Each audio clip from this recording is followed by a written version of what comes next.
সম্প্রতি আয়নাঘর সম্পর্কিত নানা ঘটনার জের ধরে মানুষের মুখে মুখে ফিরছে শেখ হাসিনার শাসনামলে তৈরি হওয়া গোয়েন্দাদের টর্চার সেল। এবার খোঁজ পাওয়া গেল এক রোমান্টিক আয়নাঘরের। ইগলিপিক্সের দর্শকদের আজ বলবো এই রোমান্টিক আয়নাঘরের গল্প, জানাবো কি চলতো এখানে। সম্প্রতি একটি টেলিভিশন চ্যানেল নাগরিক টিভির অনুসন্ধানী প্রতিবেদনে উঠে এসেছে এই গোপন ঘরের কথা। ওই প্রতিবেদনের মাধ্যমে জানা গেছে, বিজ্ঞান ও প্রযুক্তি মন্ত্রণালয়ের বিজ্ঞান গবেষণাগার BRICM এর অফিসে সন্ধান পাওয়া গেছে গোপন এই ঘরের ভেতরে চলত অনৈতিক কার্যকলাপ। ঘরটির মধ্যে পাওয়া গেছে প্রেগন্যান্সি টেস্ট কিট, সম্প্রতি ব্যবহার হওয়া সরিষার তেলের বোতল এবং কাটা চুল।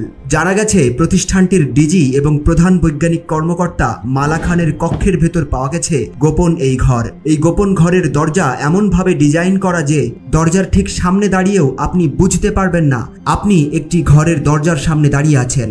জানা গেছে এই গোপন ঘরের অন্যতম পার্টনার প্রতিষ্ঠানটির উপদেষ্টা রবীন্দ্র রায় চৌধুরী। গোপন ঘরটির দরজা খুঁজতে গিয়ে পাওয়া যায় একটি বুকশেলফের সাথে ফুলদানির আড়ালে নিজের ও সন্তানের ছবির ফটো ফ্রেম দিয়ে এমনভাবে দরজার ডিজাইন করা, দেখে মনে হবে কোনো গোয়েন্দা থ্রিলারের মধ্যে আছেন আপনি।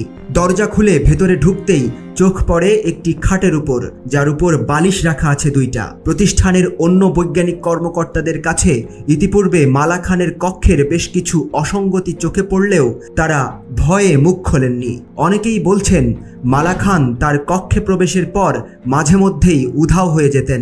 তাদের দাবি সে সময় তিনি এই গোপন আয়না ঘরের মধ্যে একান্ত সময় কাটাতে চলে যেতেন হয়তোবা। বিজ্ঞান চর্চার নামে সেই কক্ষে গিয়ে তিনি বায়োলজির চর্চা করতেন বলেও শোনা যাচ্ছে।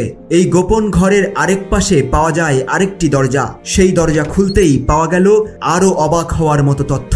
সে দরজার ওপাশেই রয়েছে BRICM এর উপদেষ্টা রবীন্দ্র রায় চৌধুরীর কক্ষ। হয়তোবা এতেই মিলে যায় অনেক হিসাব। মালা খানের বিরুদ্ধে দুর্নীতি, PhD জালিয়াতি সহ একাধিক অভিযোগ সত্ত্বেও বিগত আওয়ামী লীগ সরকারের আমলে বহাল তবিয়তেই ছিলেন তিনি। তবে সরকার পতনের পর তার পদত্যাগের জন্য বিক্ষোভ করেন BRICM এর বৈজ্ঞানিক কর্মকর্তারা। আর এসবের পরেই ধীরে ধীরে উঠে আসতে থাকে এইসব তথ্য।